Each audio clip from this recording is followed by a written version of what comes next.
சிதம்பரம் நாடாளுமன்ற தொகுதி பிசிக வேட்பாளர் திருமாவளவனை ஆதரித்து அரியலூர் பொதுக்கூட்டத்தில் பேசிய வைகோ, இந்த தேர்தல் பாசிசத்திற்கும் குடியரசுக் கட்சிக்கும் நடக்கின்ற தேர்தல் என்றதால் தொண்டர்கள் விழித்தனர்.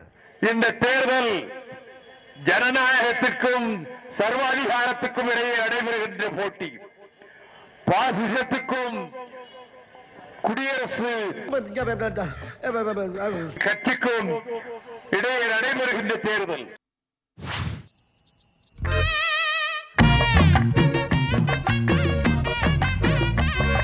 பாசிசத்துக்கும் குடியரசு கட்சிக்கும்.